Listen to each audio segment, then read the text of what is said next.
Goeiedag, good day, fellow South Africans and citizens of the world.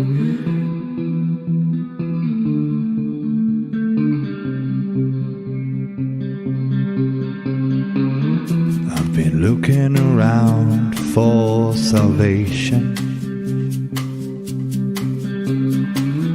I've been looking around for the truth. All around me I see frustration, and I looked all over till I found you. I sit and listen to your stories, and you're telling me, please don't worry. A lot in this world you should know, and love in life is where you should go. If you're looking for somewhere to go, if you're looking for someone to know, if you're looking for someone to guide you, then love in life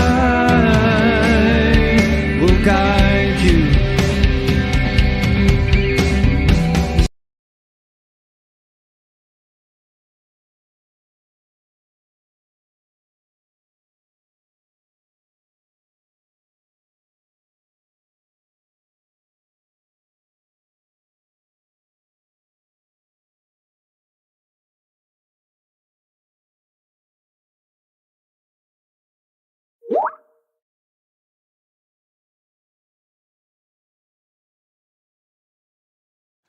Goeienaand, good evening, fellow South Africans and citizens of the world, and welcome to tonight's doubleheader. And yes, we are less than 1,000 subscribers away from 100,000. When we hit 100,000, I will be announcing the names of the 20 most pivotal Loving Life family members who will each, in recognition of their roles, get the rights to use the official Loving Life logo as a YouTube, Gmail, or Loving Life TV icon. Sorry about the sound issue, guys, but got to keep you on your toes. All right, seriously, tonight we will be starting with crypto expert Reuel Leach, and at 8:30 p.m., when President Ramaphosa comes on live, we will cross to hear what he has to say about the growing looting crisis in South Africa. After Ramaphosa's speech, we will continue with Reuel's live stream and touch on what Ramaphosa had to say and how that could influence South Africa's economy. One of the questions that has not been asked is, what are Police Minister Bekesele's academic qualifications? Well, the South African government website tells us. Let me show you. There it is. It tells us that he has achieved nothing more than, believe it or not, a teacher's diploma. Your police minister holds a teacher's diploma, and that's a teacher's diploma for primary school children. Maybe that explains why the police force is in utter disarray. Think about it.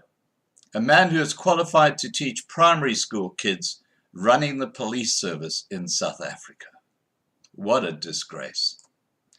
Now you can understand why I call him the Hlaudi Motsoeneng of Ramaphosa's ministry. Right, please remember to subscribe to Loving Life on YouTube. Let's hit that magic 100,000 mark, and to register on lovinglifetv.com, the platform we are transitioning to. Feel free to ask any questions you have of Reuel in the side chat. Let me get Reuel on. Here we go.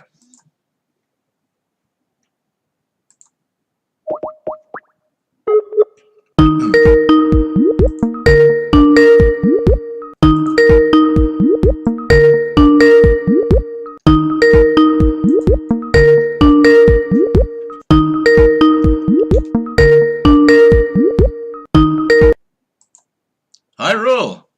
Hello, Scott. How are you? How are you doing? Excellent, excellent. Great, thanks. I can't see you at the moment. I just see the icon. All right, let me just see. We got to have that handsome Need face my- on the screen. There you go. That's Right. better. Much better. All right. Now, I've just explained to everybody that at 8:30 we will cross to Ramaphosa's speech live and then come back to you after the speech. And I think this is actually quite good timing because you're an expert in trading and stuff like that. So you can give some advice on what the options are. But let's look at, before Ramaphosa's speech, this chaotic situation in South Africa. Considering what is happening right now, please share 5 good reasons why people should consider safeguarding some of their assets in cryptocurrencies. And before I get you to answer that, I just want to let people know that Reuel does training courses, and I've actually got a link where you can go and make inquiries about his training courses below this video in the description. And if you do it at the link that is supplied, you get a discount of 15%. Okay, Reuel, back to you. Thank you, Scott. Let me just turn my volume a bit softer over here. No, volume's fine here. Oh, Okay. yeah, on the other one, yeah. Okay. All right. So welcome, everybody, and thank you for having me on your show again, Scott. Just so that you folks know that whatever I tell you tonight is not financial advice. It's in my own experience, stuff that I've learned from others and applied to myself. And I think when you apply something to yourself or your own life, application is the way to test the waters.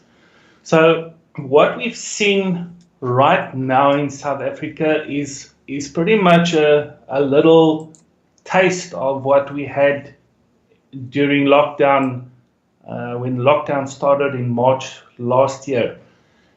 When the whole world market actually crashed.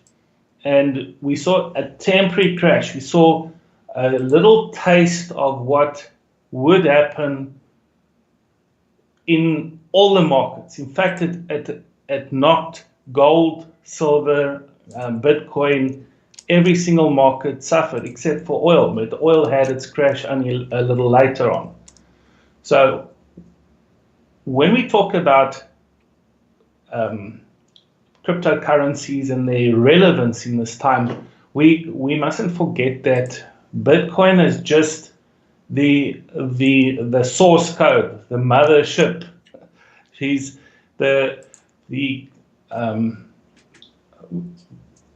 the entry level of cryptocurrency. So although there's a lot of value being put to Bitcoin and its price is way out of whack as far as its price, there are a lot of other technologies that have come out of Bitcoin that are better than Bitcoin at the moment. So when we talk about putting your money in some kind of investment, we normally tell the people you want to buy in the better technologies, the ones that have a future. Now, I'm not saying that Bitcoin doesn't have a future, but its functionality is not as great as what some of the currencies like Ethereum and the Ethereum blockchain and a whole lot of the newer cryptocurrencies have become. So when we're talking about what are the benefits, that is the very first benefit.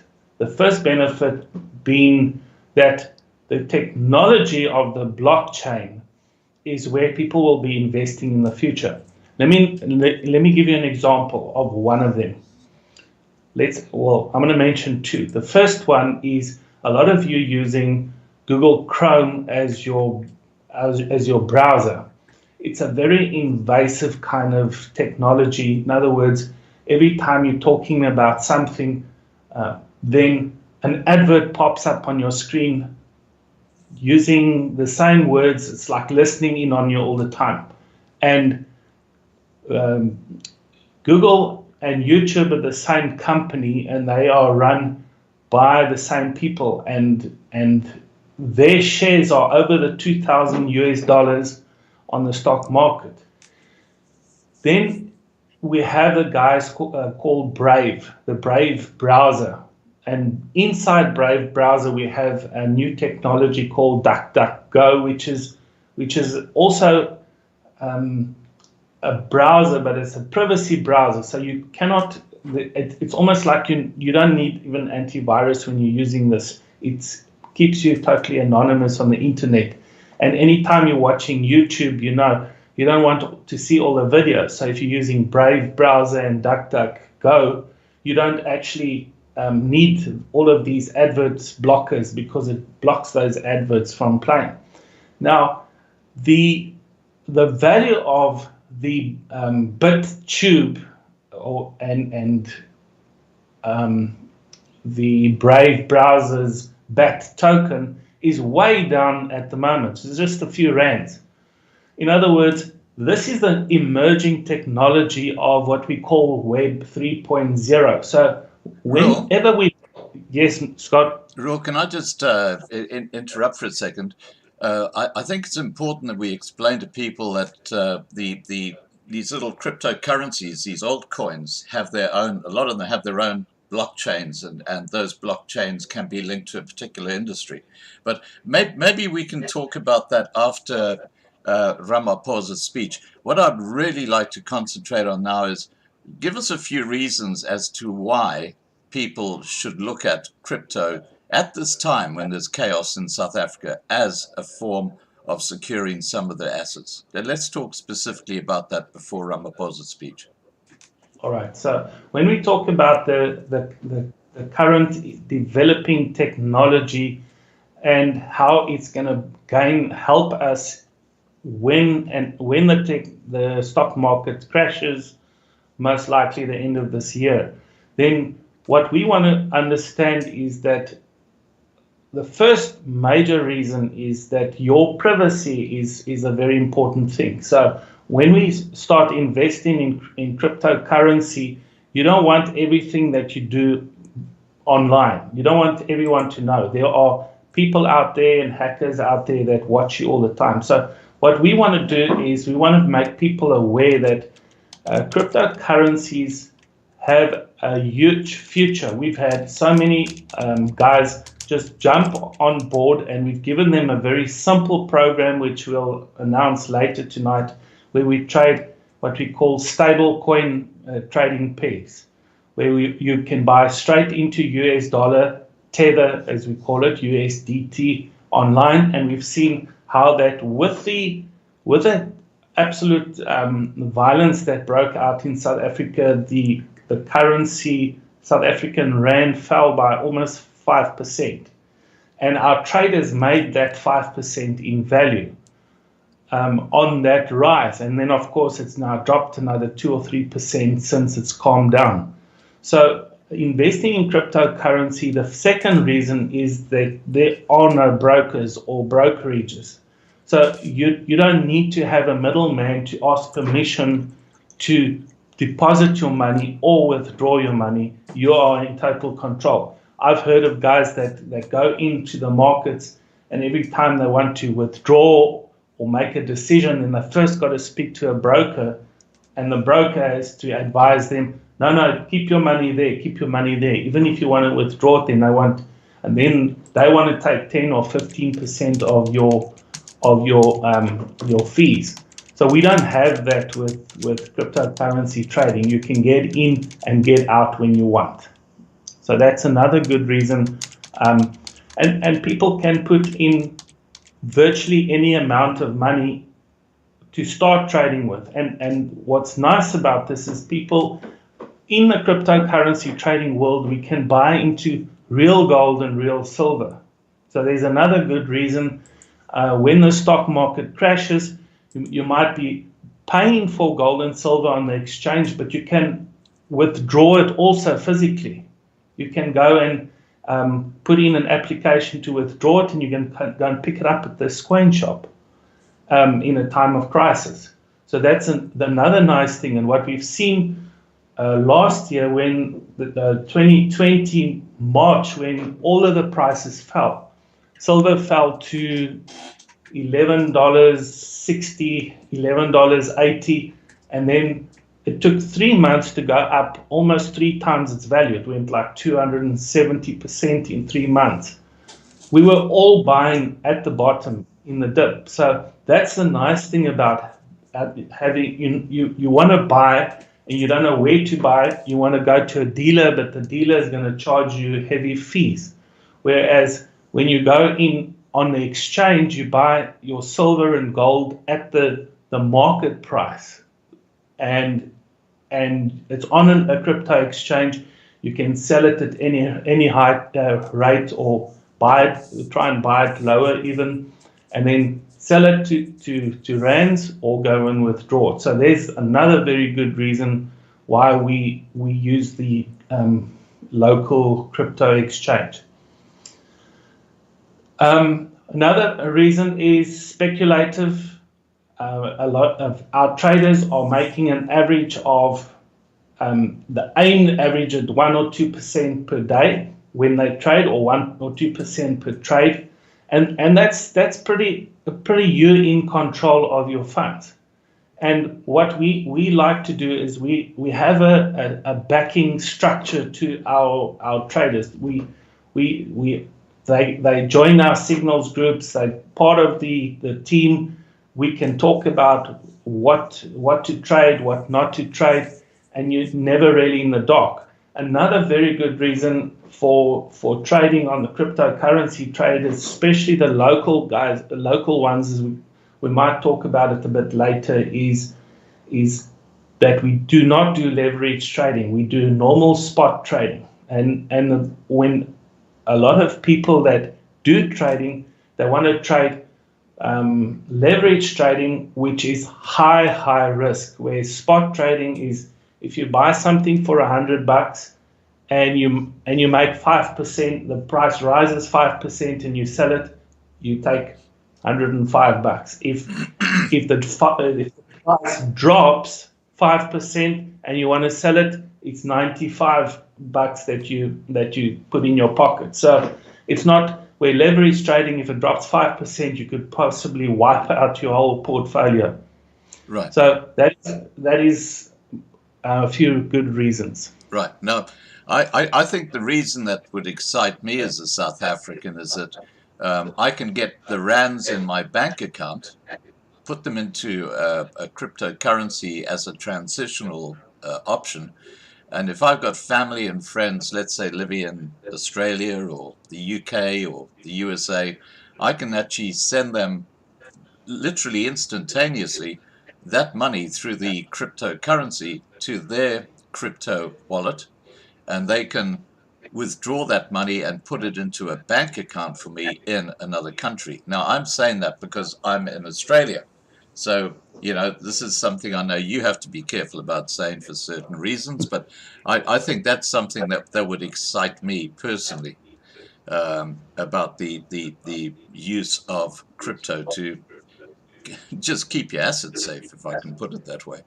Now, okay, we're going to be talking after Ramaphosa goes live, and he's going live in about 10 minutes' time.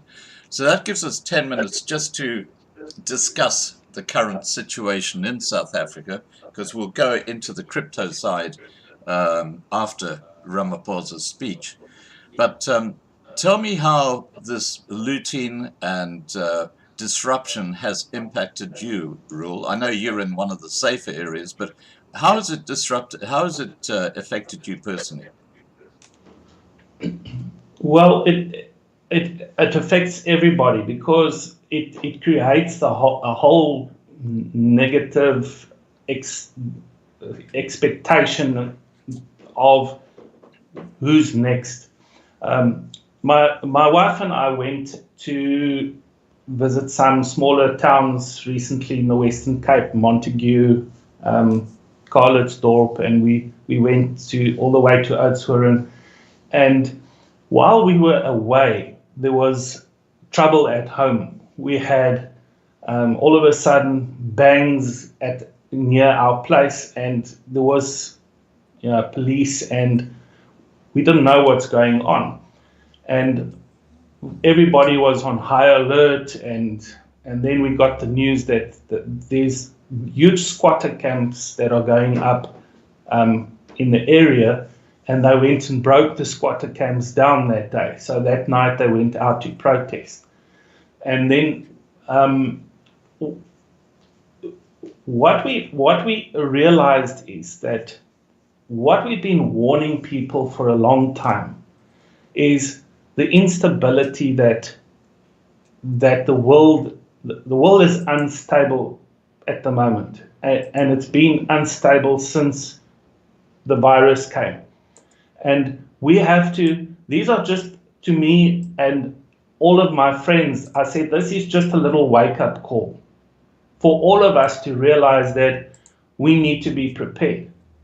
And I tell people, fear comes because of unexpected things happening. If you expect something to happen and it happens, then you're ready for it.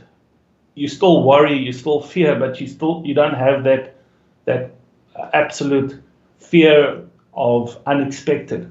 So for us, it's helping people prepare themselves, not just by how you're gonna, your safety. It's about your family. I had a call on Monday night with a group of people, and I said to them, guys, if you had 20 minutes to leave your homes, what would you put in? What would you take if you had only 20 minutes? And we asked the people in the chat box what would they take, put together in 20 minutes if they had to leave home, whether they had a vehicle or no vehicle. And that would be quite interesting to see what your listeners say to that one. Well, I have to tell you, Reuel, I had the same thought, because I live in a large timber home. And if this timber home caught alight, it would be up within minutes. It would just burn to the ground. Now, one of the things that I realized is probably the most important asset that I've got is the backup to my computer.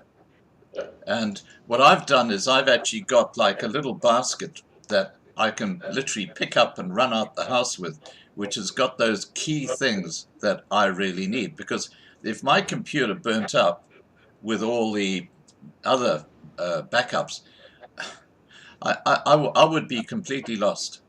So I think that's a really good point. And everybody listening, guys, just have a basket somewhere with all the critical stuff that you could not do without, so that if you have to do a runner, if you and your family have to leave quickly, you don't have to go scratching around for these things. Just have them sitting somewhere in a box or a container or in the boot of your car or whatever it might be. But don't leave it to the point where they come around, they knock on your door and say, look guys, you got 10 minutes to get out of here, because you're going to miss stuff that you really should have taken with you. So that's really good advice. Now, Reuel, do you have family in KwaZulu-Natal? Have they been impacted very badly by the looting in the stores? My family is all up in Gauteng, in Pretoria, and they haven't been affected much in the sense of looting. But near my folks today, there was a bomb scare in a shopping center in Pretoria. So, we have to think more than just looting now, because every extremist is basically up in arms, ready to, you don't know who your friend and your enemy is. Right. Now, what would you expect Ramaphosa to say tonight? I mean, he's going to be on in about 5 minutes. But what sort of things do you think he should be saying to the nation to try and settle things down? Well, this is a very interesting concept, because when we talk about what's really happening, I don't think all of us really have the bigger picture. I mean, when 9/11 happened, everybody thought that what really happened was what they saw on TV, but that's not what really happened. There was a lot of stuff happening behind the scenes, and what I'm thinking is, how can this country stay in lockdown? How can this country, if it's unsafe because you might get the virus, or is it unsafe because there are people looting and ransacking that you have to force the shops to close? You're forcing yourself into a recession or a depression. There's a lot of things that we don't really know, and a lot of the stuff that we hear doesn't really add up to anything that is said. And for me, it's who is he actually appeasing when he's making his statements? Is it about solutions, or is it just talking about the problems? And is the solution that everyone has to be vaccinated, or is the solution that everyone, so I think if there's anything that he needs to say, is that how can he bring stability into the country? How can he bring that people don't have to worry about watching their backs? Are the streets going to be safe? Because those people that don't want to be vaccinated feel they're being threatened by the government, and those people that that are citizens are wondering if something bad's going to happen to them. So we're really living in unsure times, and I think with the power struggle that there is in the ANC at the moment, I think when we watched all the previous guys leave presidency, almost every single president, there was like wanting to create a new party, because there was just all this factionalism amongst these guys. So I don't think he's going to make everybody happy with whatever he says. I just need to mention that I have spoken to so many leaders of political parties here on the Loving Life live stream, and many of them are convinced. They're convinced that they are going to be the president of South Africa in 2024. There's something like 600 political parties in South Africa.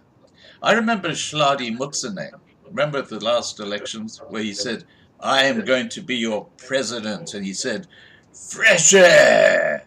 I give you fresh air," and everybody just wet themselves. I often play that clip because it's just so idiotic. And as I said at the start here, I think of Bekesele as the Shladi Mutseneng of the ANC ministry. He's only got a teacher's diploma, and he's running the police force. No wonder it's such a mess. But okay, getting back to Ramaphosa's speech. Do you think he's going to declare a state of emergency? And if he does, will that mean that Dlamini Zuma will effectively take control of South Africa? Because that's what I'm hearing. I think there's a lot of speculation now, and I've seen all the speculation from the very far left and the far right and what they're saying. I think that there is so much as far as the courts of South Africa are ruling, especially with the Liberty Life fighters that went and took the government to court last year about the lockdown, and all of that could and will be revived if there's a state of emergency happening.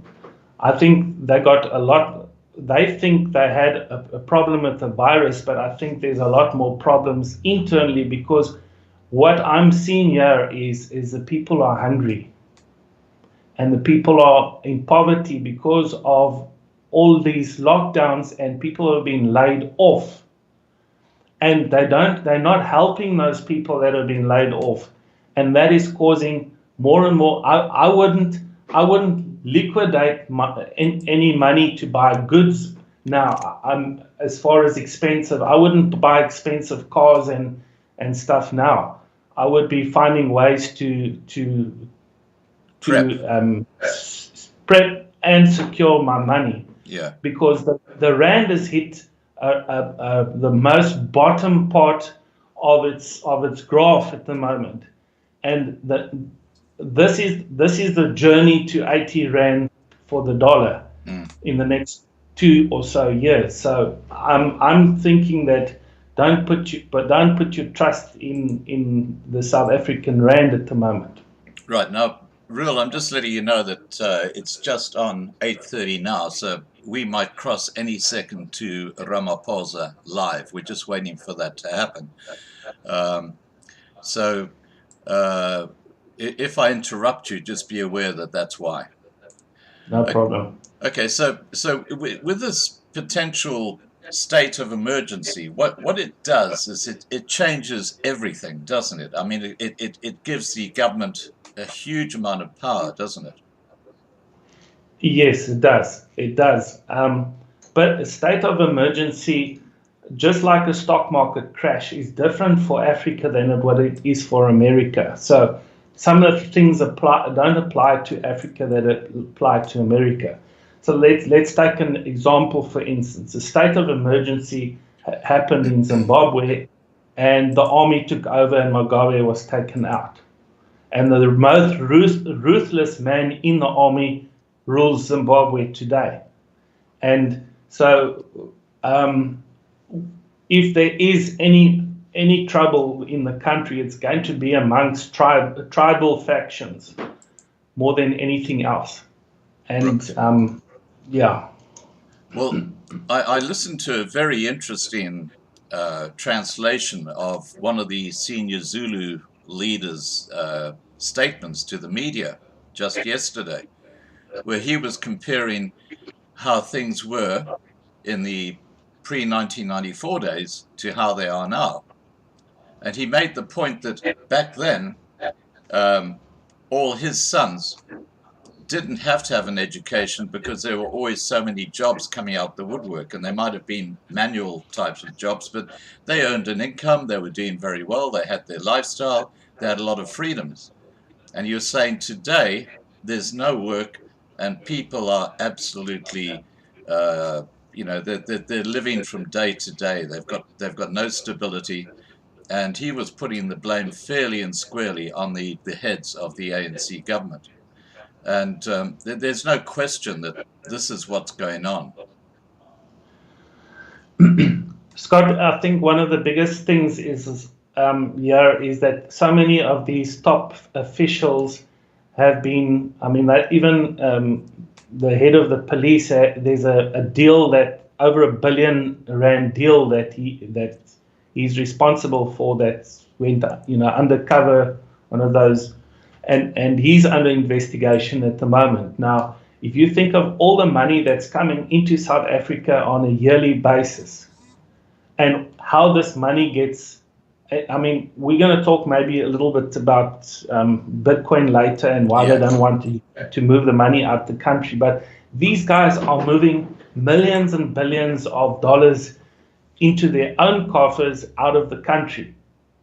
And those are the people that they're supposed to be serving are not getting the money or getting the benefit of the money.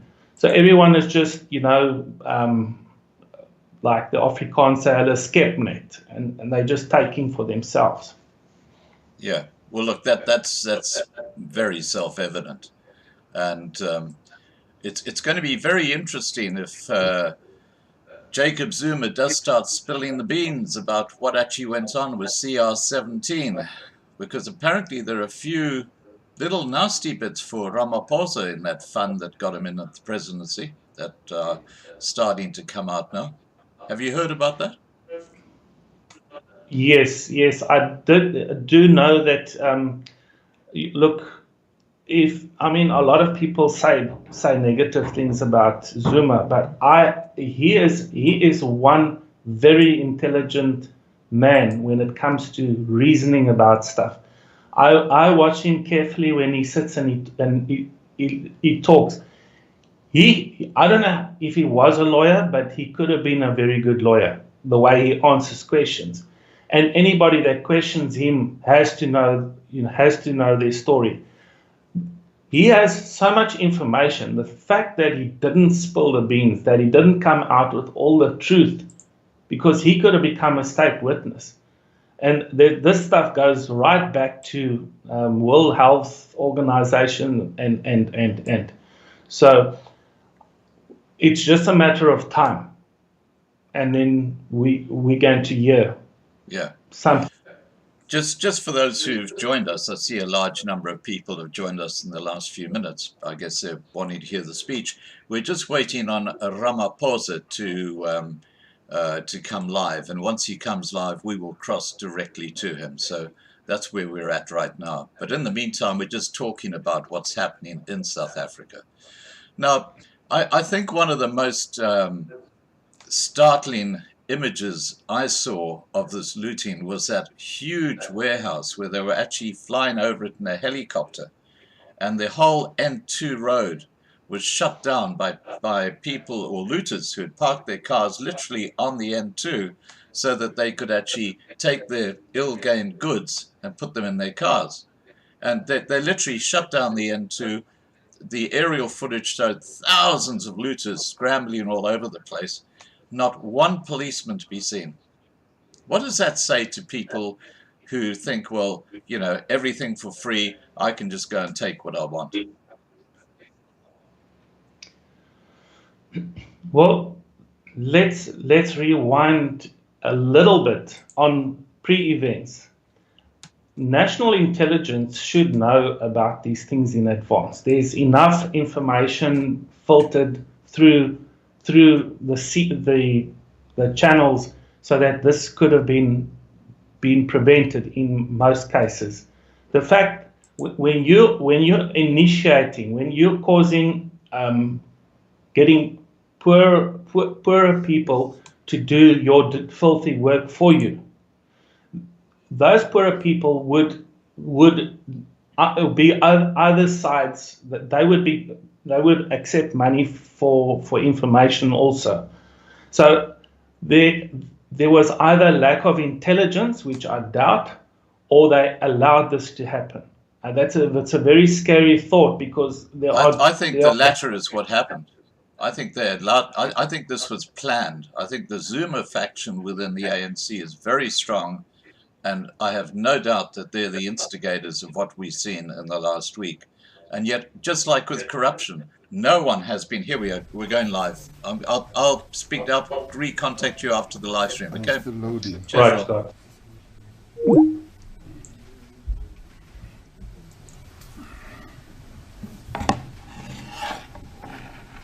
Oh, just give it to me.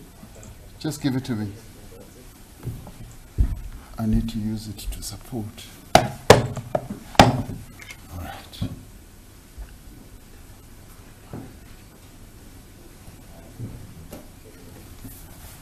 Yeah, it looks good. It looks good. We can roll? Okay.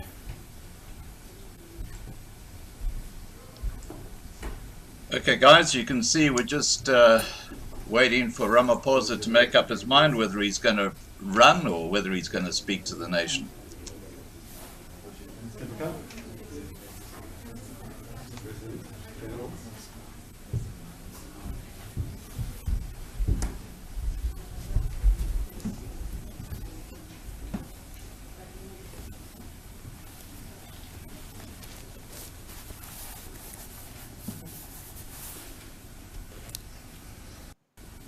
My fellow South Africans, good evening, goeienaand, sanbonani, dumelang, riperile, Madekwan.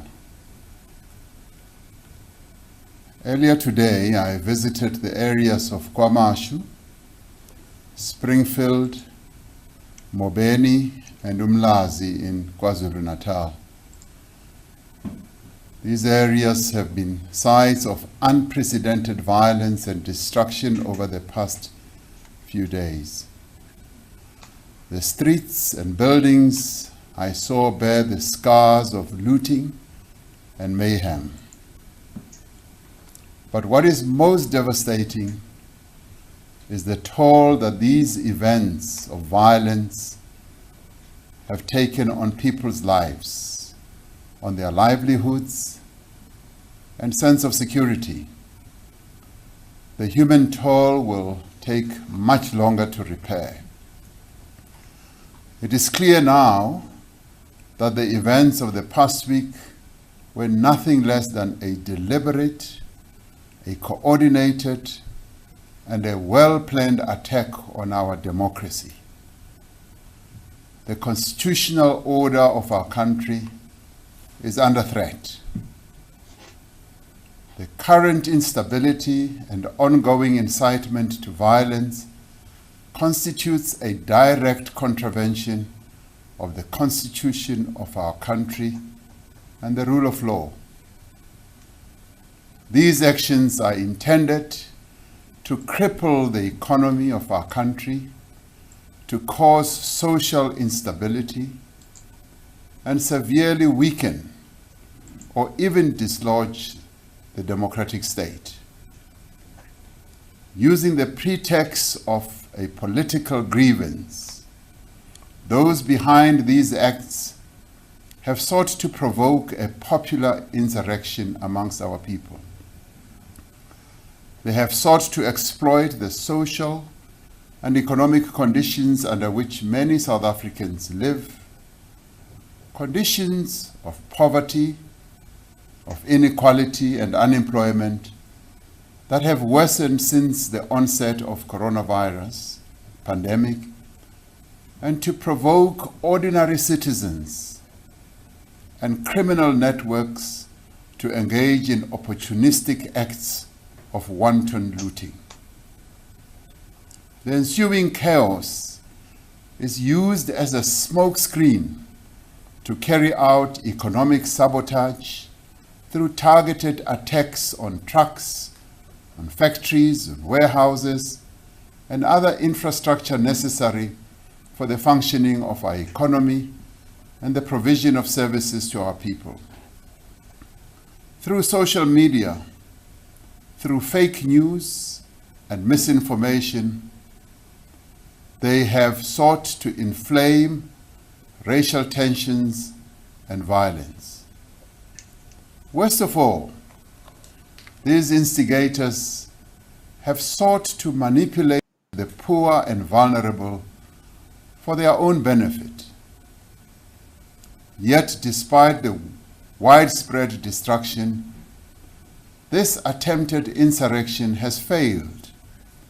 It has failed to gain popular support amongst our people. It has failed because of the efforts of our security forces, and it has failed because South Africans have rejected it and have stood up in defense of our hard-won democracy. I saw the determination of our people in defending their democracy in action as I walked through the streets of eThekwini. And many of us will have seen how many of our people across various parts of the country have done exactly the same. I saw people cleaning up the streets, rebuilding their lives, standing together, united in their diversity, young and old, men and women, black and white. They were grateful for the support of the security forces and made it clear to me that they stand united and will work with the government to restore stability. My fellow South Africans, Since the outbreak of this violence, at least 212 people have lost their lives. Of these, 180 have been in KwaZulu-Natal and 32 in Gauteng. The South African Police Service, led by Commissioner Stolle here, is investigating 131 cases of murder and have opened inquest dockets in respect of 81 deaths. Our thoughts and prayers are with the families of those who have lost their lives to this senseless violence. This is a pain that no family and no community should have to endure. Since the unrest started, the National Joint Operational and Intelligence Structure has recorded over 118 incidents of public violence, arson, looting, and other unrest-related instances. These incidents were concentrated in Gauteng and KwaZulu-Natal. Since the height of the unrest on Monday and Tuesday, there's been a sharp decline in the number of incidents, and calm has returned and is returning to most of these areas. Over 2,550 people have been arrested in connection with the unrest, and special arrangements are being put in place to ensure that these cases are prioritized. The destruction of property and theft of goods has cost businesses, consumers, and the country as a whole billions and billions of rands. According to preliminary reports compiled by NetJoins, extensive damage has been caused to about 161 malls and shopping centers, 11 warehouses, 8 factories, and 161 liquor outlets and distributors. This does not include the damage caused to the roads and other infrastructure. Fellow South Africans, as this government, we must acknowledge that we were poorly prepared for an orchestrated campaign of public violence, destruction, and sabotage of this nature. While we commend the brave actions of our security forces on the ground, we must admit that we did not have the capabilities and the plans in place, as this happened, to respond swiftly and decisively. Our police were faced with a difficult situation and exercised commendable restraint to prevent any loss of life or further escalation. However, once additional security personnel were deployed, they were able to quickly restore calm to most areas that were affected. Once this crisis has passed, we will undertake a thorough and critical review of our preparedness and response to incidents such as these. For now, our priorities are, firstly, to stabilize the country, secondly, to secure essential supplies and infrastructure, thirdly, to provide relief and support recovery and rebuilding, fourthly, to encourage the active efforts of citizens in defense of their lives, livelihoods, and democracy. To stabilize the country, we have massively increased the numbers of law enforcement and security personnel on the ground in Gauteng and KwaZulu-Natal. And we are also spreading them around to other parts of the country. I have authorized the deployment of 25,000 members of the South African National Defence Force, led by General Mapwanya, to support the work of the police. Of these, 10,000 are now on the ground, while the remaining forces are arriving in their respective areas of deployment over the course of this weekend. Steady progress is being made to secure our logistics infrastructure. The N3 freeway, which faced enormous challenges and difficulties between eThekwini and Gauteng, has been reopened, and security forces are in place to keep vital supply routes open.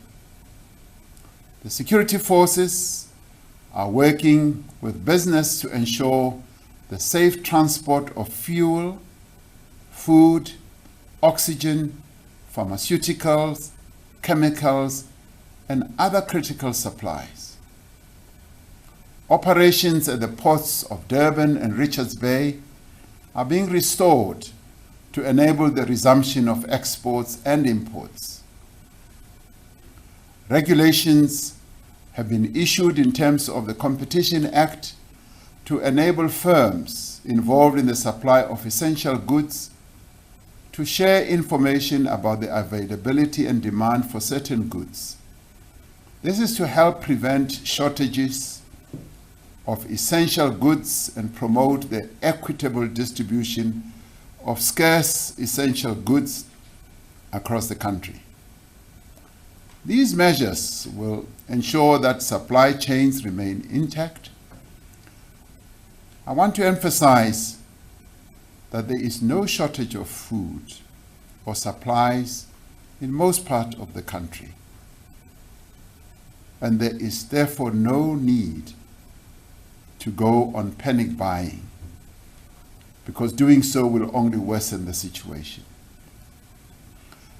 In addition to supporting the police in maintaining order, South African National Defence Force members have been deployed to key installations to protect them and commercial sites that are vital to the functioning of the economy and the uninterrupted provision of services to our citizens. Specialized units of our law enforcement agencies are working round the clock to locate and apprehend those responsible for planning and coordinating this violence. We will spare no effort in bringing those individuals to justice. I want to repeat, we will spare no effort in bringing those individuals to justice. My instruction to the Commissioner of Police and his officers is very clear on this. There have been calls from several quarters for the declaration of a state of emergency to contain this violence and destruction. These calls are understandable given the levels and extent of disorder. Our view, and my view, has been that a state of emergency should only be declared when all other means of stabilizing the situation in our country has shown to be inadequate. A state of emergency would allow a drastic limitation of the basic rights contained in our Constitution, which no responsible government would want to do unless it was absolutely necessary. For now, it is our firm view that the deployment of our security forces, working together with communities and social partners across the country, will be able to restore order and prevent further violence. We will extinguish the fires that are raging, and we will stamp out every last ember of this fire. We will identify and act against those who lit the flame, and those who spread it, and those who are still attempting to spread it. We will find those who have instigated this violence. They will be held accountable for their deeds. because we will not allow anyone in our country to destabilize the country and to get away with it. And we will not allow any person or any group, whoever they are, to challenge the authority of our democratically elected government. Because this is in the end a challenge to the people of South Africa. While our security forces are steadily establishing control on the ground, the effects of this violence will be felt by all South Africans in the days and weeks and months to come. I met a number of business leaders during my visit in KwaZulu-Natal, together with the Premier, Minister of Police, the Minister of Defense, and the Minister of State Security. And the business people told me that it will take them a few months to restore their businesses. The damage that has been done to vital economic infrastructure will, as they told me, take time to repair. This in turn will have an impact on the availability of food, fuel, medicine, and other supplies, not only in South Africa, but across the region. The violence and destruction has done enormous damage to our economy at a time when we are struggling to recover from the impact of coronavirus pandemic. It has destroyed businesses and will undoubtedly lead to further job losses. Ultimately, it will also deepen poverty and cause even greater hardship to millions of South Africans. The widespread looting of the past week is likely to fuel a further increase in COVID-19 infections. These events have also disrupted our COVID-19 vaccination program in KwaZulu-Natal and Gauteng, just as it was beginning to gain momentum. Now it is imperative that we should take further steps to provide support to households and to help businesses to restock and to rebuild. We're in the process of providing immediate food relief to households. Earlier, I received a call from Prince Mangosuthu Buthelezi, who was telling me about the situation in Ulundi. And we immediately promised him that we will be taking steps to ensure that the people who are lining up in Ulundi after the destruction of shops in Eshowe and other areas nearby had resulted in the shortage of food, and they were now lining up in Ulundi. We are attending to this even tonight as we speak. We are targeting areas affected by the looting and where people have no access to food. Provincial departments of social development and SASSA will use their remaining budget in the social relief of disaster program to provide support in the form of food parcels, cash, and food vouchers. We're working hard to bring all SASSA offices into operation again. Cash points are expected to resume services from the 19th of July in all areas that have been declared safe to operate. To assist with the immediate needs of affected communities, the Solidarity Fund has established a humanitarian crisis relief. Mrs. Gloria Sirobe informed me, as chair of that fund, that they aim to assist those in greatest need at this time. We are calling on all South Africans to support this fund. We appreciate the support of the many companies, the organizations and faith-based groups that have already started providing support to families in distress. Social partners have been meeting to discuss a range of measures which can be implemented to provide immediate relief within our fiscal means. This includes the provision of emergency food relief and other assistance to those in greatest distress. We will also help our small businesses, including those in townships and rural areas, to heal the damage they have suffered. Our business people provide important goods and services in our communities, and we will help them to rebuild their businesses. A team in the Presidency and the National Treasury, as well as those who are leading the economic cluster in government, are hard at work to develop a comprehensive support package for Cabinet's consideration. We will be in a position to make a further announcement in this regard soon. In the short term, it is essential that we get the vaccination program back on track as soon as possible, and no effort will be spared in that regard, as we are now in a position to have more vaccines available so that this program can speed up.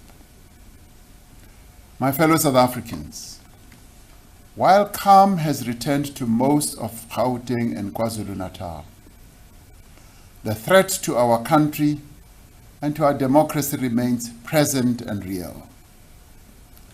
Those responsible for organizing this campaign of violence and destruction have not all yet been apprehended,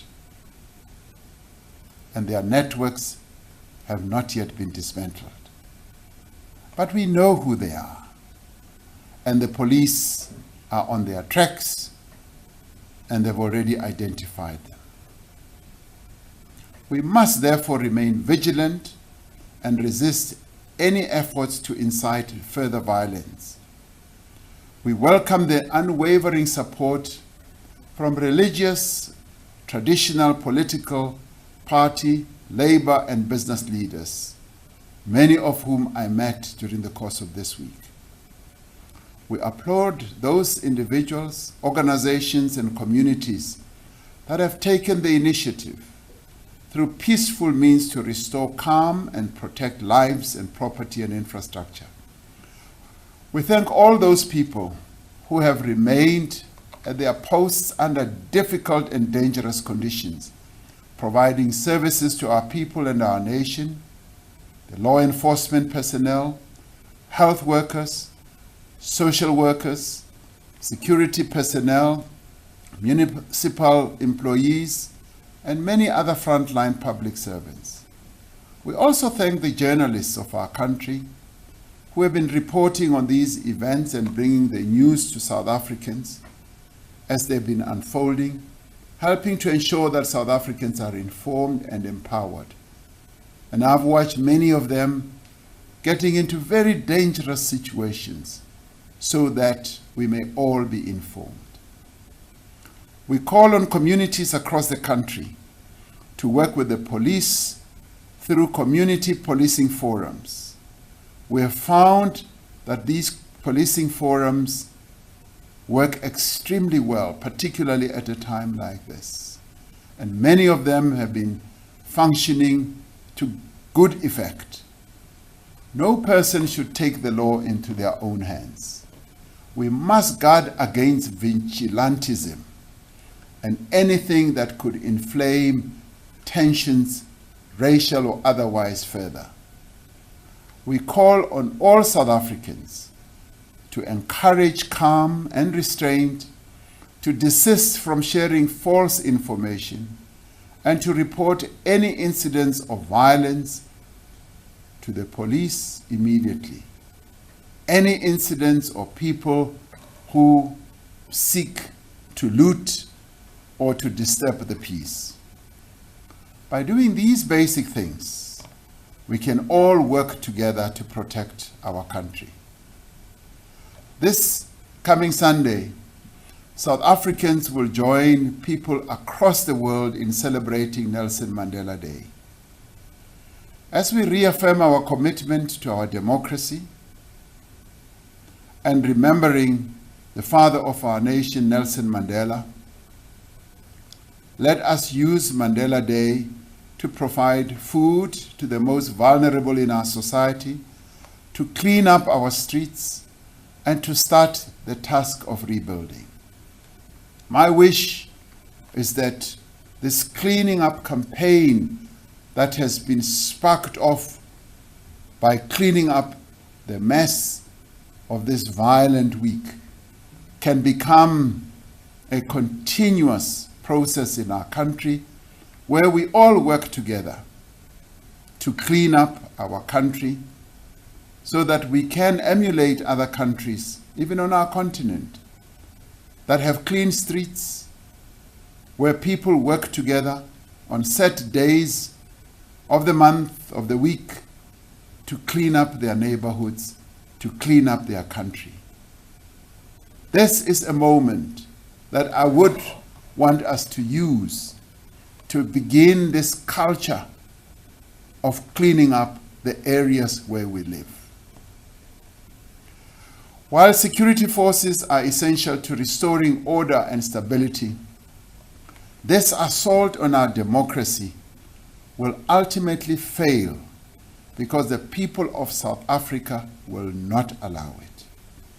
If we stand together, no insurrection or violence in this country will succeed.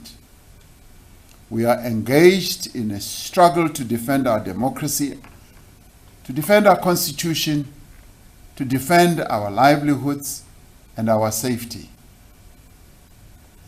This is not a battle that we can afford to lose. When we look back on this moment in our history, let us say that we faced down a grave threat and defeated it. Let us bear witness to the strength and the endurance of our democracy, not its downfall. Let us speak of the triumph of our Constitution, not its destruction.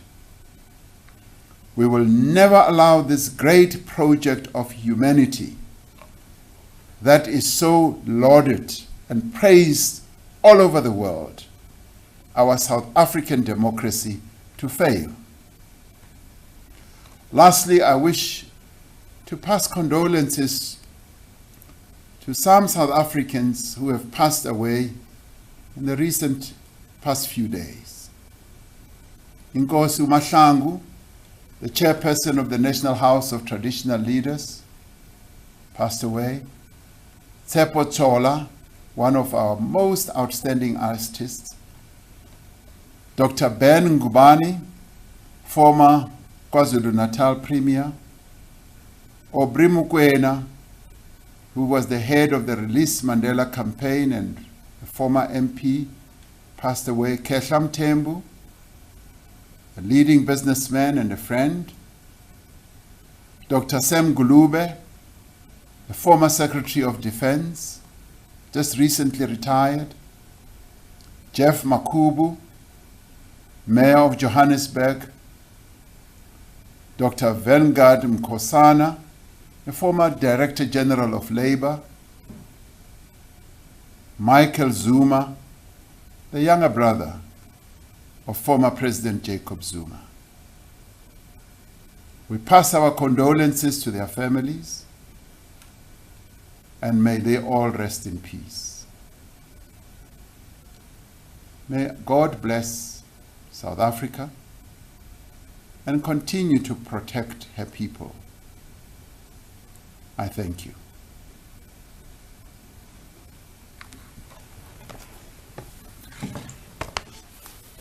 Thank you. Well, guys, there we go. That was Ramaphosa. And I don't know about you, but it was just another nothing burger. Absolutely talking through his, where the sun don't shine. I'm going to get Reuel back on again so we can get some adults back in the room. And let's get on to the discussion about crypto now that we've got that out of the way. Here we go, guys. Hold on to your seats. Here comes Reuel.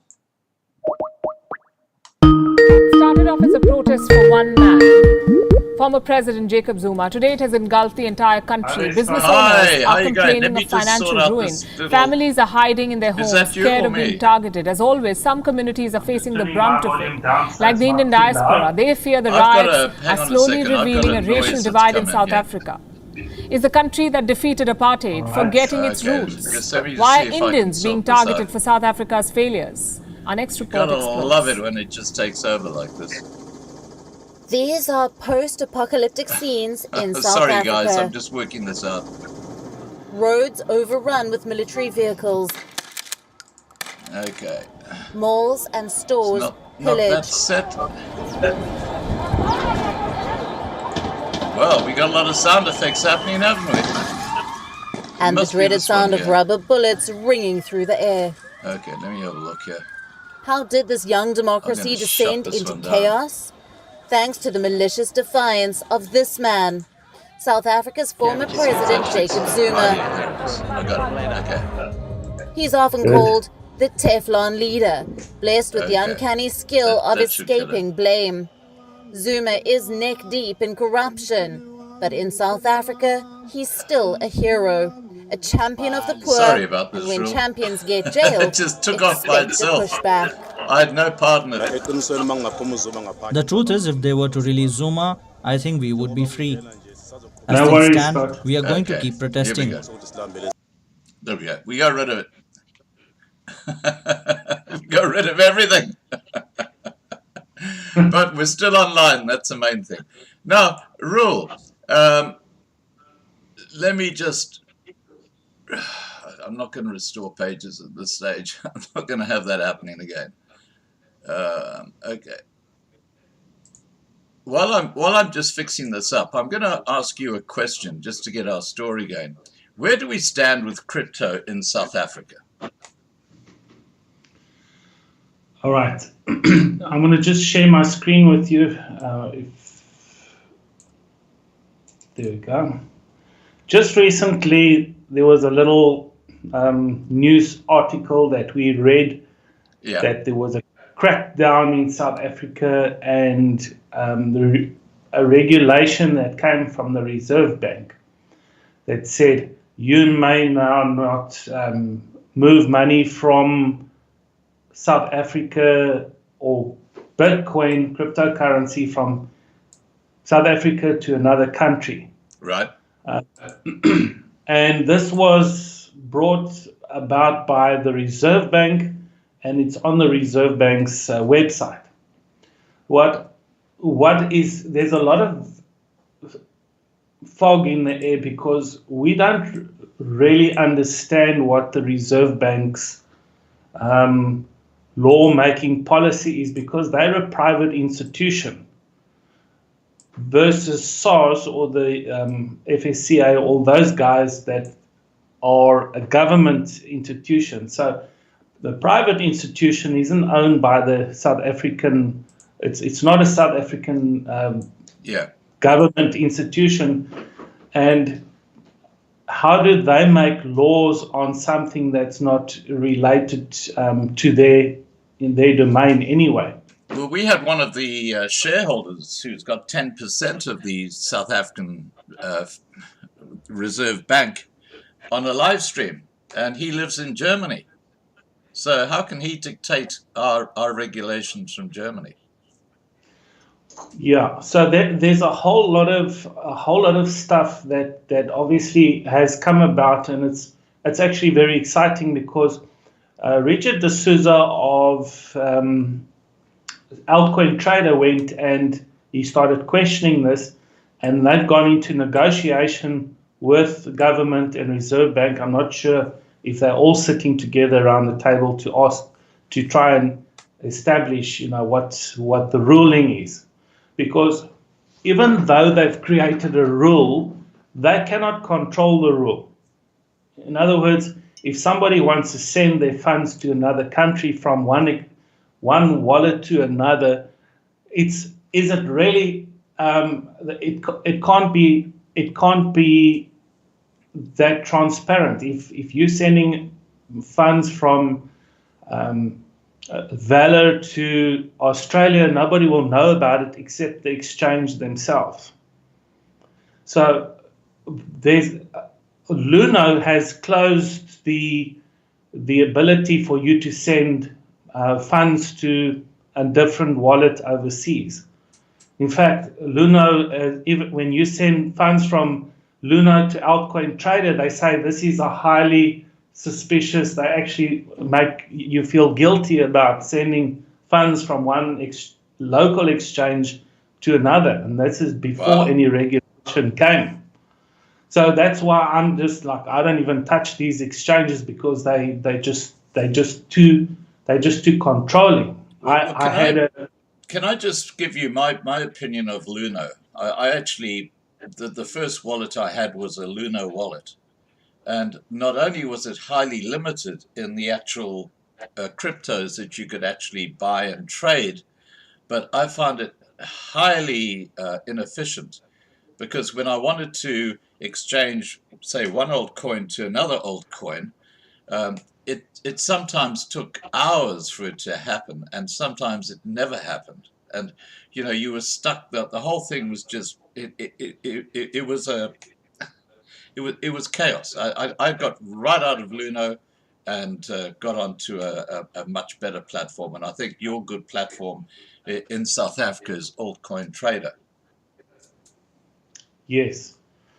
So I opened a Luno wallet 6 or 7 years ago, and when I'd done my 8th transaction, they shut me down and they said, "You're busy with Ponzi scheme.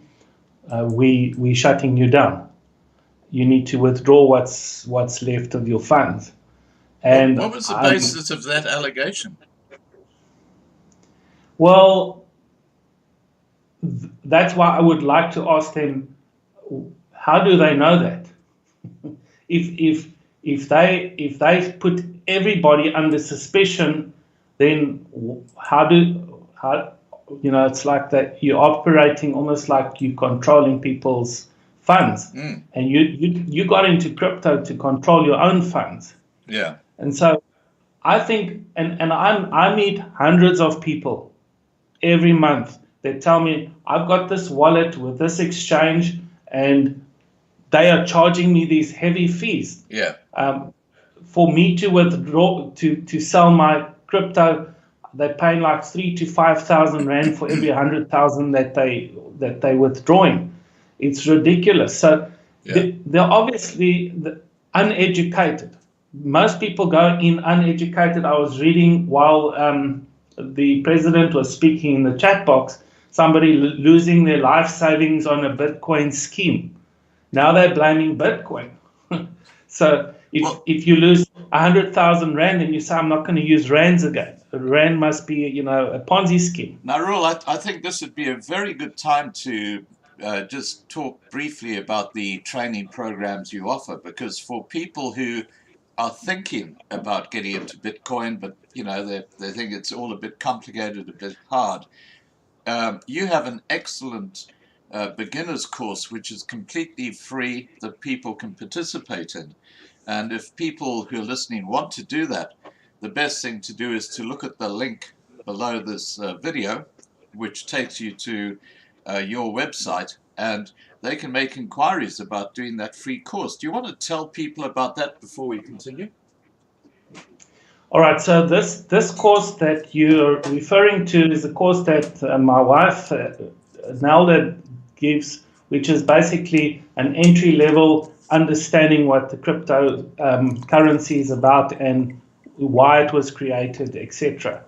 And it goes on about for 2 hours, possibly would start on, the next one is on Tuesday night. So that one is absolutely free. We do have, we've actually decided to, which we'll discuss a little later, I've started a new program called Baby Traders, which means, everybody that's been too scared to learn to trade because it looks so scary, we're giving them almost like a step-by-step, virtually, very cost efficient. And the idea here is that anytime you want to learn any occupation, trading is the most well-paid occupation in the world, considering the amount of effort and time you put in. And yet so many people go and give their money to other traders to trade for them. Yeah. And they lose all the money instead of learning to do the basics themselves. Start with 500 Rand or 1,000 Rand or 2,000 Rand and play with it. And as you see, you're gaining more and gaining confidence, then you add some more. Yeah, I put about I put a small amount in to get into the crypto thing, and basically I put my foot in the water, and I'm pleased I did, because now I understand it, because I think crypto in the future is going to be a huge part of the way that people actually look after their finances. Okay, now, Yes. Yeah, okay, you've just changed the screen. What's that all about?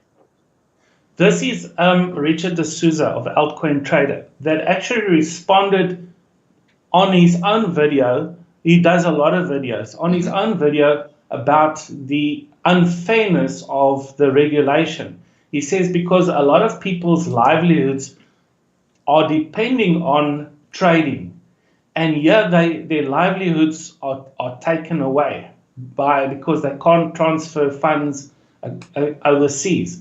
But what we have done is we've helped people to trade locally on local exchanges, and there's no regulation on the local exchanges whatsoever.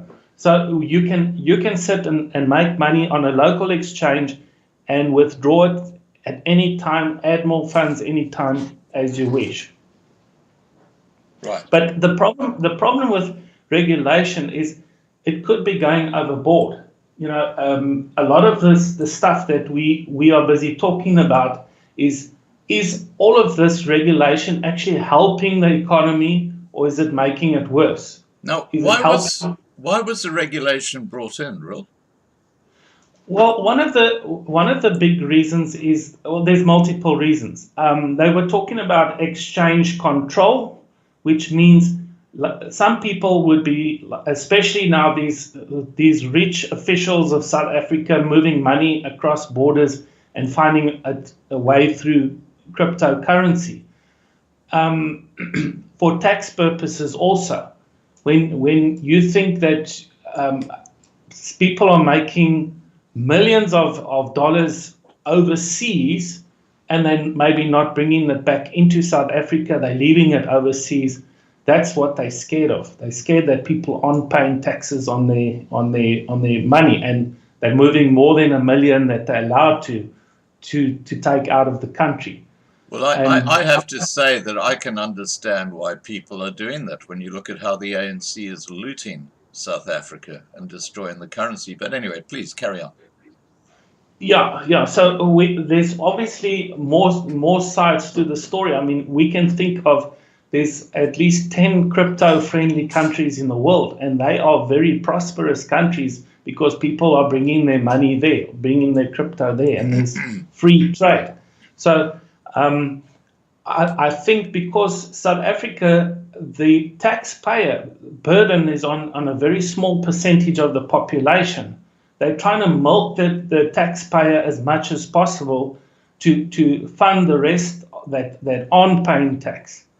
And that is possibly one of the things. One of my friends was doing what they call arbitrage trading, where they send funds across the sea, they bring it back, and it's all regulated through SARS and bank accounts. They actually stopped that this week.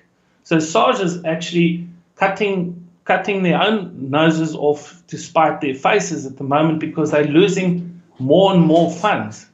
So all of these regulations have been brought around, starting with the alcohol ban. I mean, alcohol is a big business in South Africa. Yeah. And how many jobs? I mean, we're living in the Cape. There are hundreds of wine farms. These guys are sitting now without any income. We've got all of these bans that are all over the place. And one of the newest bans that have come out just today is that you're not allowed to take a jerry can to a petrol station and fill it. That's now that's banned in South Africa. So we take our next step to going back to Zimbabwe. One ban after the other, and eventually everybody is just doing illegal stuff because you are trying to make a survival. You're trying to make a living. Yeah. Wow. Now, okay, what is the way forward then, Reuel? So the way forward is everyone needs to make the right decision for themselves. It doesn't help us getting angry with the government. Getting angry with the government means you feel that the government must look after you. You have to look after yourself.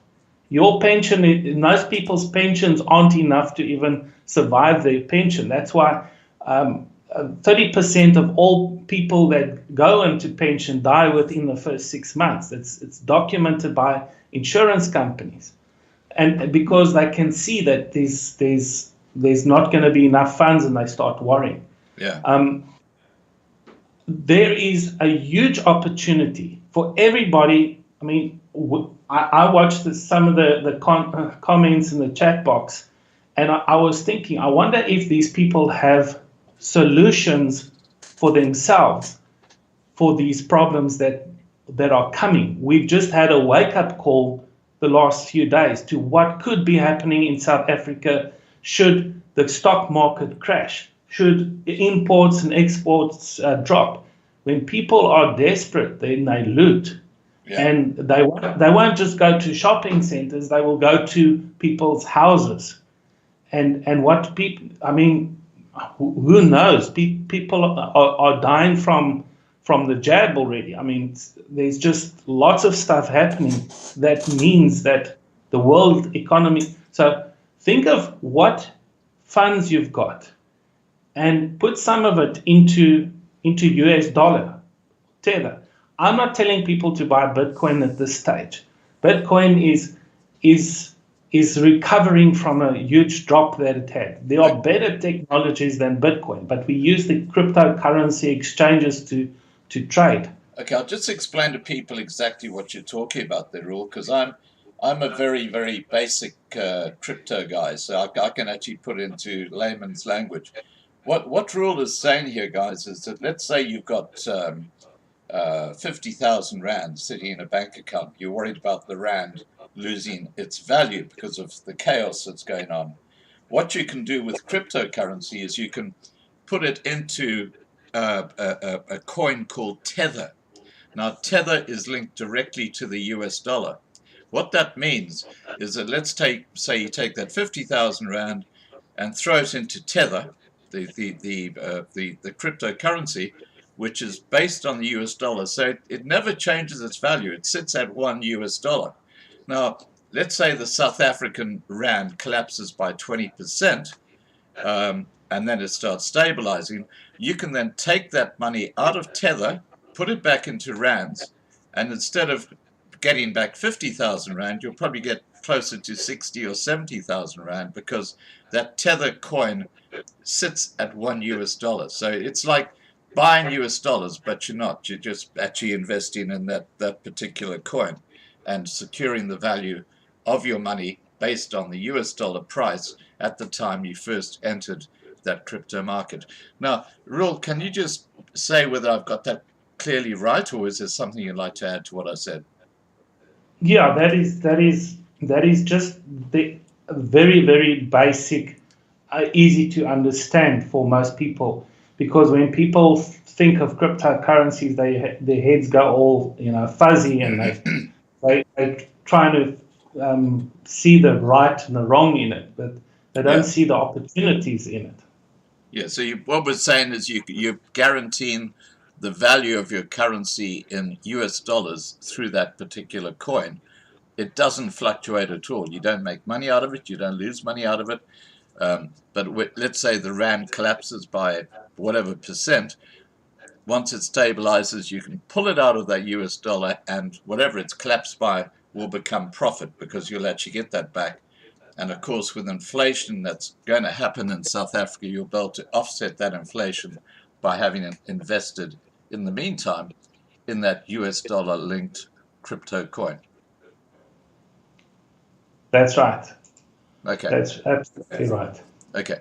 Now, is it possible for South Africans to buy cryptocurrencies? Well, I guess we know that it is possible, but clearly there's a bit of knowledge you have to have, and this is what we're talking about with the beginner's course that you offer. People can actually learn how to actually put their foot in the water, and then just decide what they want to do. And I should again mention that because we restarted this live stream on crypto, that we do not provide financial advice, neither does Reuel. This is just a discussion about an investment option. You need to do the hard yards and research, and this is why that basic training course is so important, because you can go and listen to what Reuel's wife has to say during that course and decide whether it's for you or not. It's totally up to you guys. It's, you know, we don't give advice. We don't give financial advice. Back to you, Reuel. Yes, Scott, and what is exciting is that the South Africans that go and buy in on the cryptocurrencies can actually buy in on gold, silver, Bitcoin, or the alternative cryptocurrencies, which are very much cheaper. These cryptocurrencies that are not even 1 cent yet. So, you know, their prices are so low, and you know, you might want to buy 100 or 200 rands of that, so that in a few years' time, when the prices go to 1 or 2 or 5 rand, you would have made some nice money on them. Now, look, So it gives there is there is a question that's been asked here, and I think this guy asked a similar question when you were on previously, and his username is Bling King G, whatever that is, and he says, could you ask Reuel about the exit scam he was said to be part of previously? Do you want to just clear the air on that comment? The exit scam. Yeah, I don't know what he's talking about, but he says, did you or have you asked Reuel about the exit scam he was said to be part of previously? Do you know anything about that? No, not sure. There's so many scams around. I was warning my traders during the middle of last year that this scam that they were all this MTI. Yes, Yeah. that they were trading in, that these guys were making big losses, and people say, but we are getting our money. I said, yes, but what's happening behind the scenes? Yeah. And of course, when SARS went and raided the houses, I said, guys, if you don't get out now, then you're sleeping. But you can't convince people once they're part of a scam. Since MTI, there's been at least 40 new scams that have come out, and the people add me to the Telegram groups, and it's the same people that join the next scam, the same people over and over again. So what they're doing is what one guy calls Ponzi prostitutes. Yeah. he says they join everything. Yeah, but and Reuel, then they can I just in a word clarify that you're denying you've ever been involved in any Ponzi scheme? Well, our first entrance to something like that, when we realized that that was like 6-7 years ago. Yeah. We realized we've been taken for a ride. That's the reason why we got out and said we need to give people crypto education, where people are in charge of their own funds. Yeah. So what you're saying is you weren't one of those people involved in the Ponzi scheme. You're one of the victims, and of course that can happen to anyone. Yeah, you're bitten once. By a dog, you don't want to be bitten again. Yeah. Okay. Let's move on from that question. I hope that answers your question. But I can vouch for Reuel. He's a man of God. He's a man with credibility, and he certainly helped me with my little foot in the water with cryptos. Now, okay, are there people making money on crypto markets? And if so, how do they go about it?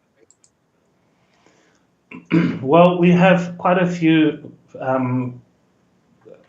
traders in the markets that are trading very well. They're doing, depends on obviously what you trade. So what we teach the people is to get in and out of trades quite regularly. So, I mean, every coin has its ups and downs all the time. And the problem is that a lot of people are so emotional that every time something drops 1 or 2%, then they want to exit. And it's having knowledge of the markets that helps them. And how do you know when you're trading on your own? And people are sitting and getting free information from their friends, and they are losing more money. So the people that are making money are the focused ones, the ones that are really have a reason. If we have people that lost everything. One of the ladies, which was actually one of the Loving Life clients, told me that she lost her, I don't know how many hundreds of thousands in this previous Ponzi scheme. MTI. And yes, and she said she wanted a pension for her parents, and she said this was the answer to her, and she is doing very well because she's got a purpose and a focus that she's doing exactly what I tell her to do. Yeah. Okay. All right. Now, what kind of life is it being a trader? You're a trader. What sort of life do you lead?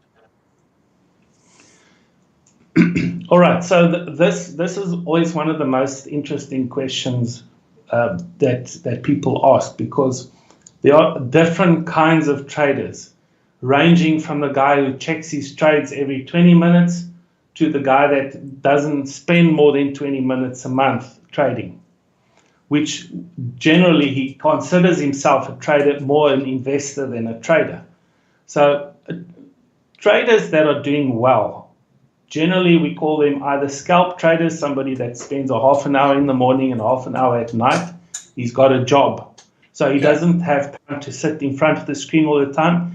He is a disciplined person, because he knows that just like an exercise program, which nobody has time for exercise, they've got to make time for exercise. And just like trading, they have to make that time, take their time of that.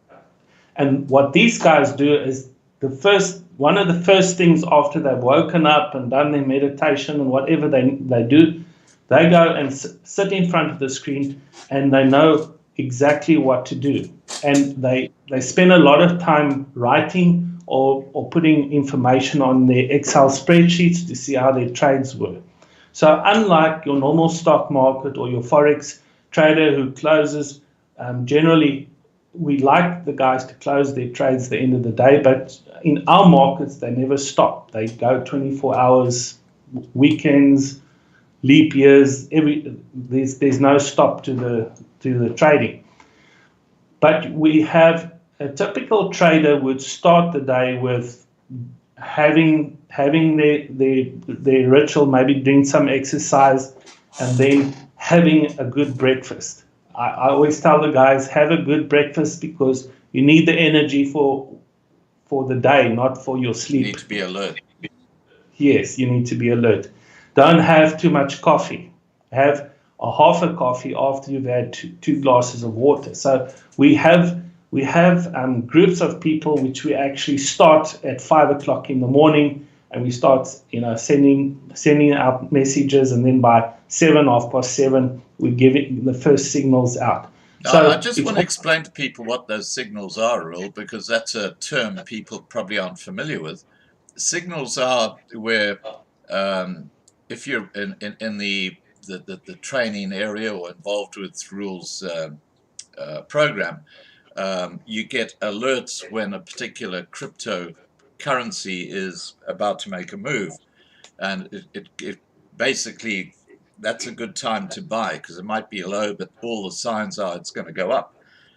So those are what Reuel calls signals. So it sort of helps you in decision making. Please go ahead.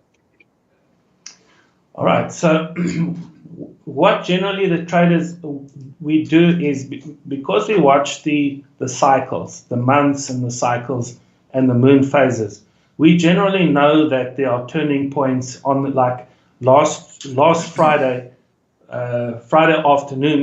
One of the people that contacted me for the course, she's never done the course, she phones me and she says, "Oh yes, the Bitcoin price is going to go down." So I'm thinking, are you telling me or are you asking me? And then I said, "No, but it's new moon. The price generally goes up." And she says, "No, it's going to go down. My technical analysis tells me that." So where the average trader has their technical analysis, we take it a few steps further and we inform the people of the seasons and the times, so that in fact, we give the traders a calendar to start the month with. I must actually share screen with my calendar so that you can actually see. The guys know a month in advance what they could be looking at trading. Just while you're doing that, I just want to address Peter Dutoy, who says you're ignoring my messages. Peter, I don't know what your message is. I don't understand. I've seen your comments, and if you can make it far more succinct than that, then I can put that to rule. So please, I'm not ignoring your messages, but if I don't understand what your question is, then I can't really do much with it. Please carry on, Rule. Okay.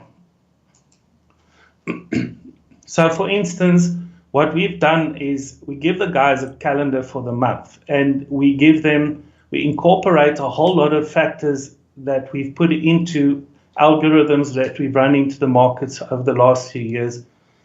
It's not 100% accurate, but it's indicative of what the traders would generally expect. So you can see, for instance, today was the 16th.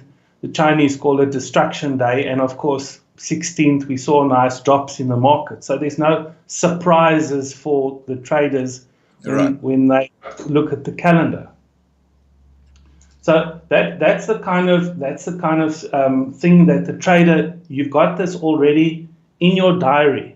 You know what to expect. So there's no surprises to a trader that's busy trading. You know that if yesterday,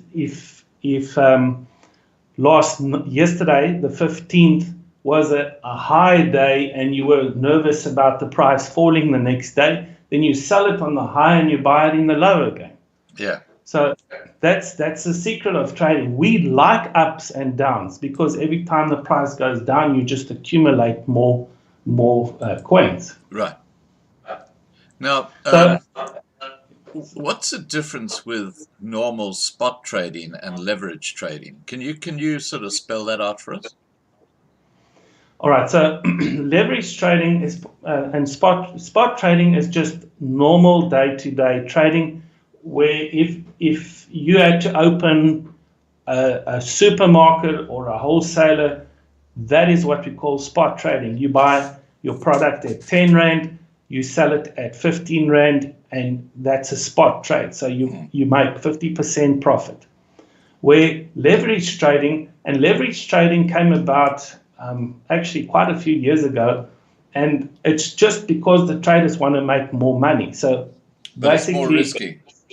It's very risky because when you say I'm trading 1 to 10 or 1 to 100, and that was, I think, the problem that happened with this other scheme we were talking about earlier. They did leverage trading. So if the Bitcoin price falls by 10%, you could wipe out a huge part of your portfolio. Wow. I wouldn't touch Whereas that. if spot trading, if it drops 10%, there's no problem. If you sell it 10% lower, then you've got 90% of your funds.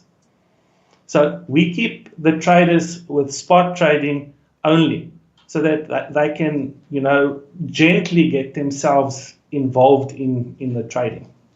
Right.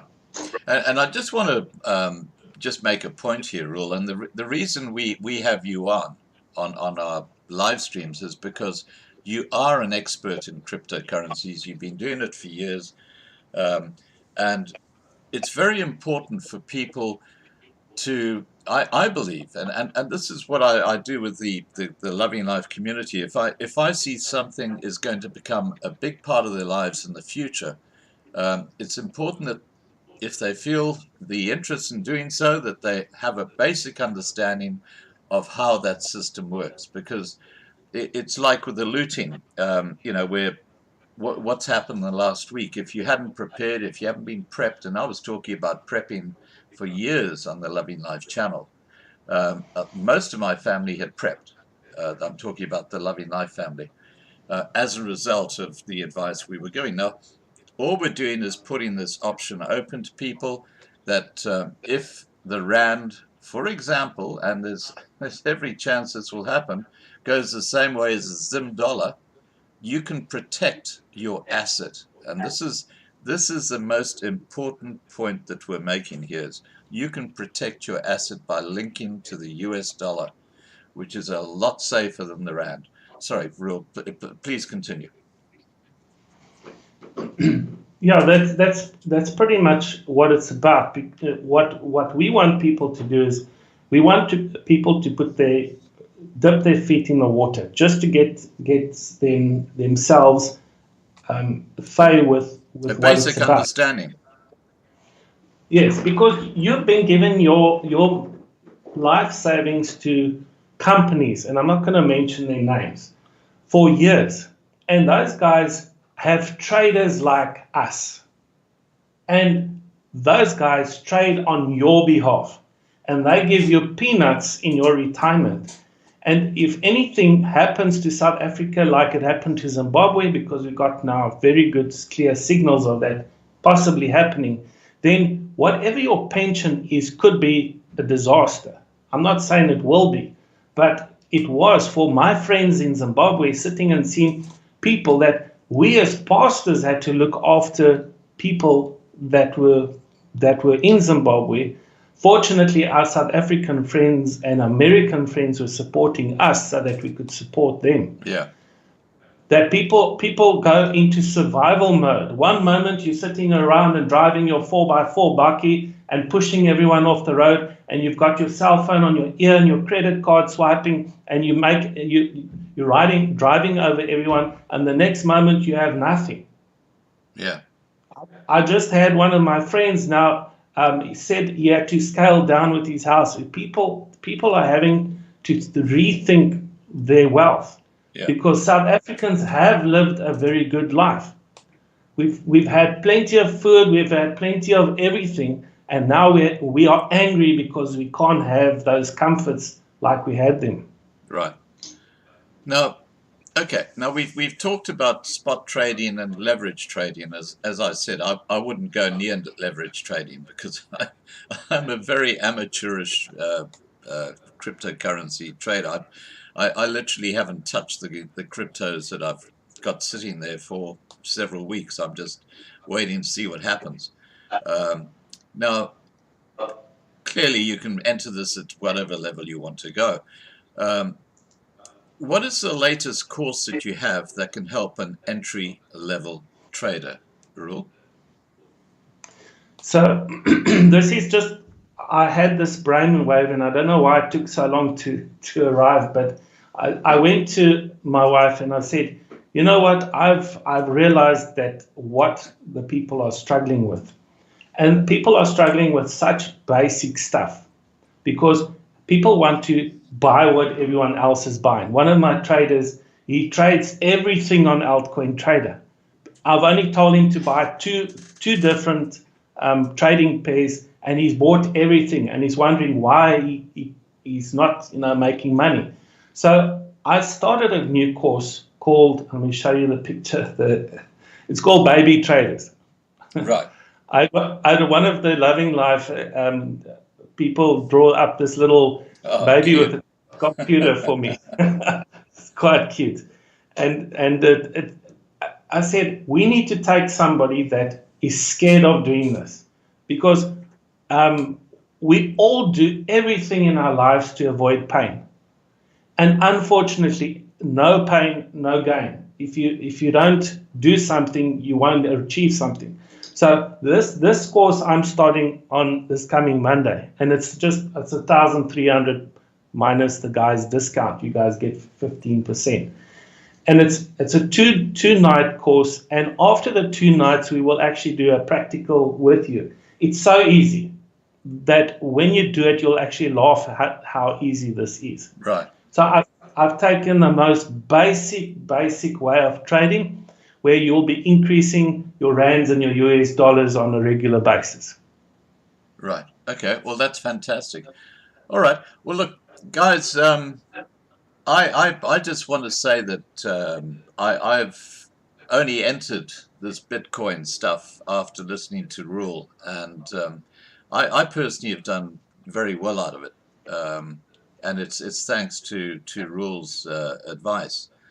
And if I'd just gone in there on the seat of my pants and not knew what I was doing, I'd have probably been stung very badly. So this is why we're just putting that option forward, because it does, as I said a couple of times now, protect your rands if you put them into US dollar linked crypto. And I can't think of another way that you can actually do that, Reuel, unless you buy physical gold and physical silver. Is there another way you can actually basically keep the value of your currency in US dollar?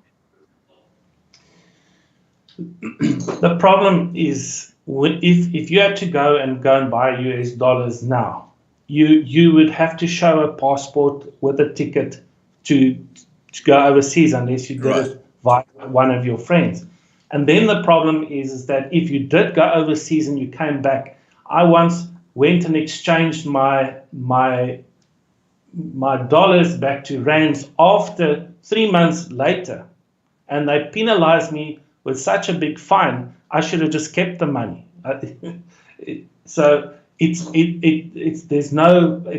so much regulation on how you can keep US dollars that you can't keep it unless you've got it in your possession already. But you can do this So, legally. and gold and silver. Yes, gold and silver is, if you buy gold and silver, you pay 15-20% above spot price. Premium, yeah. Whereas with the Tether, which is that US dollar linked crypto, it's like buying US dollars, but in a crypto format. And because there's no restrictions, you can then sell them later on, just as if you had invested in gold, silver, or anything else. Is that correct? Yes, and you can buy gold and silver on the crypto platform. Right. Okay. All right. Well, look, that just makes a lot of sense to me, because you're not paying huge premiums. You're just basically investing your money in a far safer currency than the rand. Yeah, the nice thing about exchange is, because in exchange the price fluctuates. It's like you actually having shares in American Express and buying in on the ground level, buying in your dollars and at wholesale prices. Whereas when you walk in the front door of a shop or American Express, you pay premium prices. Right. So that's the nice thing. If I see the rand is 15 rand to the dollar, but I believe that I can get it at 14 rand 50, then I will go onto the exchange and place my buy order at 14 rand 50, so that when the price drops there, it automatically buys it for me. Wow, that's good. So you don't actually commit to buying until such time as it achieves that level. So these are the secrets that I'm going to teach in this course. Okay. This is my baby traders, my guys that are doing this right now are making 4 to 5% per week. Wow. All right. Well, look, guys, I'm going to wrap up this live stream. It's been a very disjointed live stream, and I do apologize for that, having Ramaphosa in the middle of it, but we did need to cover that. Reuel, is there anything else you'd like to discuss regarding what you can help people with? All right, just basic information. I know some people like the markets, and it wouldn't be hard to convince them to become basic traders or investor traders, because there's different kind of traders. You don't need to spend all your time in front of the screen. For those of you who still think that the sky is going to be blue always, yes, it's going to be blue always, except when there's smoke coming from the shopping centers or so. But you guys got to prepare and prepare yourself, because you're going to need to look after. If you're living alone, that's fine. You can get in your car and go, or on your bicycle and ride away. But think of your families. Think of those that you need to be looking after. Stop blaming everybody for your predicament. I saw in the DRC, I was visiting in the Democratic Republic of Congo, in time when there was trouble in the country, that the people that had money, they were protected and they could flee. So the more wealth you have, the more you'll be looked after, or you looked after yourself. So preparation helps that when the trouble comes, that the fear isn't that crazy. Yeah, and look, everybody's got their free choice. They can go into the crypto market and put their foot in the water and see what happens. But it's up to people to make their own decisions. Just like prepping was up to people to make their own decisions. It's not.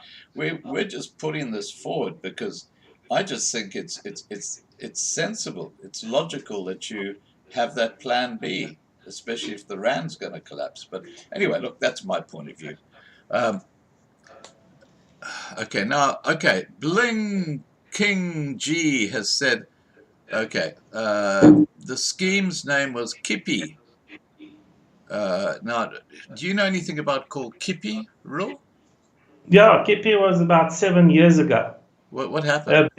Bling King was the guy that asked about XRP last time. Yeah. He's the guy that invests in XRP. Yeah, Kippy was one of those, that was the first one in South Africa, and it caught all of us.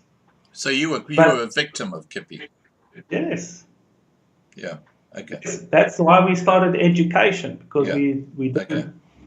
All right, Kippy, I hope that answers your question. Look, I think everybody watching now has been caught in some scam or other in their lives. I know I have.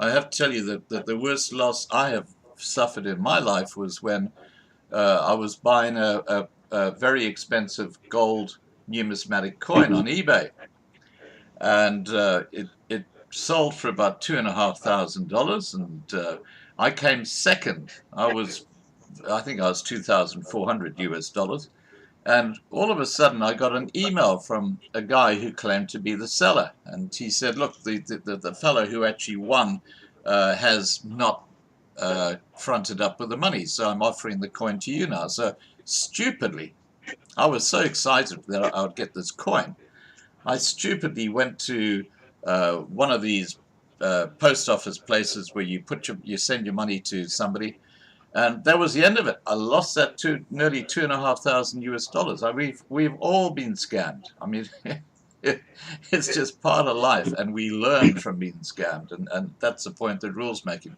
Reuel, over to you. Yeah, look, Scott, actually that was one of those gifting societies. I mean, we have lots of stokvels in South Africa, and stokvel is perfectly legal. And what made us believe that this is the thing is that we didn't pay money to a company. We paid it to friends and people, random people that we would tell. So what happened was, when Triple M came to South Africa, everyone took the money that they were keeping and they jumped into Triple M, and then Kippy fell flat. And then there was one scheme after the other, and everyone promised more returns, so that everyone just collapsed like dominoes after the other. Yeah, well, look, I totally respect what you say, Reuel. Look, you're the man as far as I'm concerned when it comes to this market. And look, I just hope that clears up the air. Please, guys, don't point a finger if you got four fingers pointing back at yourself. All right, I'm going to wrap up this live stream.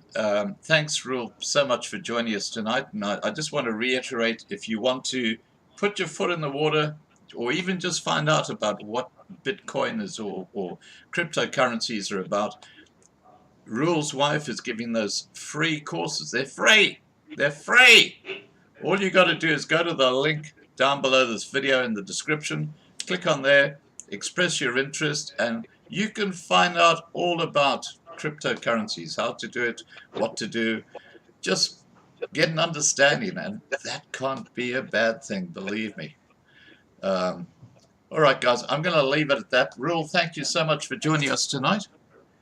And look, have a great evening, and thank you for sharing with us your experience and knowledge in this area. Thank you, Scott. Thank you, guys. Enjoy your evening. All right, guys. Have a great evening. Thanks, moderators, for keeping an eye on the side chat. I saw a couple of trolls hanging around, and yeah. Okay. Have a great evening, and I'm going to be having a break tomorrow night. I think I've got a break tomorrow night. Wow, isn't that cool? So 8 p.m. Johannesburg time tomorrow night. At this stage, there's nothing happening, but we'll certainly be on the rest of the week. Have a great evening. Take care, and bye for now. Leave the side chat open for a few minutes so you can say your goodbyes. Cheers, guys.